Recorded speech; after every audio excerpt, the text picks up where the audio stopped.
আলাইকুম। আমি মোহাম্মদ মেহেদী হাসান শাহিন। আমি একজন সোনোলজিস্ট। সিএপিটি আয়োজিত certificate in pain management and rehabilitation কোর্সের ফার্স্ট ব্যাচের ছাত্র। আমার role 02-26-22। Doctor Shariful Islam sir এই কোর্সটি খুবই সহজ করে দক্ষতার সহিত সম্পন্ন করেছেন। দুই চার কথা বলে স্যারের গুণগান করা এই কোর্সে সম্ভব না।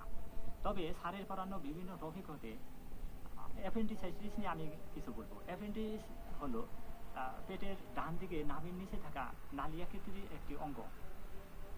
অ্যাপেন্ডিসাইটিসের লক্ষণ: অ্যাপেন্ডিসাইটিসের ব্যথা সাধারণত নাভির চারিপাশে অনুভূত হয় এবং ধীরে ধীরে এর তীব্রতা বাড়তে থাকে ও নাভির নিচে ডান পাশে চলে আসে। সাথে জ্বর,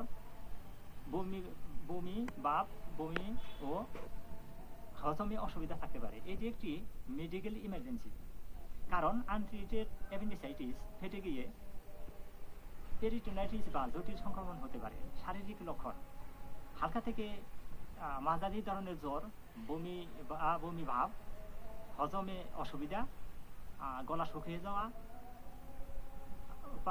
কোষ্ঠকাঠিন্য অথবা কখনো কখনো পাতলা পায়খানা হতে পারে।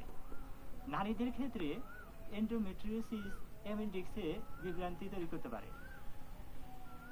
পিআইডির ক্ষেত্রে সেকেন্ডারি ইনভলভমেন্ট ডান পাশের ওভারিয়ান সিস্টের সাথে বিভ্রান্তি তৈরি করে।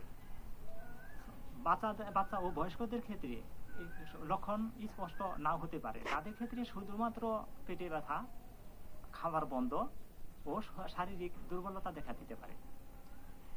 জরুরি সতর্কতা: হঠাৎ পেটের ডান পাশে তীব্র ব্যথা, উচ্চ জ্বর, বারবার বমি, বাফের শক্ত হয়ে যাওয়া, এই লক্ষণগুলো কারোর মধ্যে থাকলে দেরি না করে খুব দ্রুত হসপিটালে নিয়ে যেতে হবে।